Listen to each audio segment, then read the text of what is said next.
રીબડાના Aniruddhsinh જાડેજાને surrender કરવાના આદેશ વચ્ચે આજે અચાનક બપોરે તેમણે ગોંડલની કોર્ટમાં પહોંચ્યા હતા। જો કે આ વાતની ચર્ચા વાયુ વેગે પ્રસરતા ગોંડલ કોર્ટ ખાતે તેમના સમર્થકો ઉમટી આવ્યા હતા। સાથે જ પોલીસ કાફલો પણ કોર્ટે દોડી આવ્યો હતો।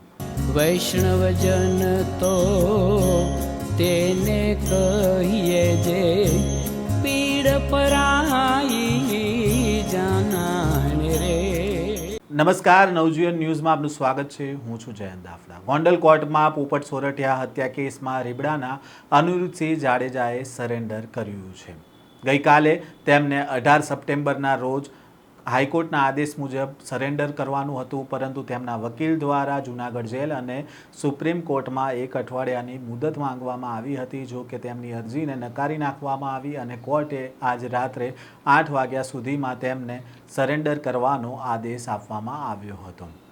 ત્યારે આજે ગોંડલના ત્રીજા એડિશનલ સિનિયર સિવિલ જજ R.S. રાઠોડની કોર્ટમાં અનિરુદ્ધસિંહ જાડેજા હાજર થયા અને અનિરુદ્ધસિંહ જાડેજાના કોર્ટમાં હાજર થતાની સાથે જ મોટી સંખ્યામાં તેમના સમર્થકો છે તે કોર્ટ પરિસરે ઉમટી પડ્યા હતા, જેને લઈને પોલીસે ચુસ્ત બંદોબસ્ત પણ કોર્ટ પરિસરમાં ગોઠવ્યો હતો। ગોંડલ કોર્ટે અનિરુદ્ધસિંહ જાડેજાને જૂનાગઢ જેલ મોકલવા માટે આદેશ કર્યો છે અને આ દરમિયાન વધુ પોલીસ કાફલાને બોલાવવામાં આવ્યો હતો। ઉલ્લેખનીય છે કે 18 સપ્ટેમ્બરના રોજ પોપટ સોરઠિયા હત્યા કેસમાં સરેન્ડર કરવાનો તેમનો અંતિમ દિવસ હતો, પરંતુ ગઈકાલે અનિરુદ્ધસિંહના વકીલ દ્વારા સુપ્રીમ કોર્ટ અને જૂનાગઢ જેલમાં 1 અઠવાડિયાની મુદત માંગવામાં આવી હતી। જો કે કોર્ટે આજે રાતે 8 વાગ્યા સુધી સરેન્ડર કરવાનો આદેશ કર્યો હતો। તેવામાં આજે બપોરે અનિરુદ્ધસિંહ અચાનક ગોંડલ કોર્ટે પહોંચ્યા હતા અને અનિરુદ્ધસિંહ કોર્ટમાં સરેન્ડર કરતા ગોંડલ શહેર પોલીસ અને રાજકોટ રૂરલ LCB સહિતનો પોલીસ કાફલો છે તે કોર્ટમાં પહોંચ્યો હતો। સાથે તેમના સમર્થકો પણ કોર્ટ ખાતે આવી પહોંચ્યા હતા અને આ દરમિયાન કેવા દ્રશ્ય સર્જાયા હતા તેની પર એક નજર કરીએ।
વૈષ્ણવજન તો તેને કહીએ જે પીડ પરા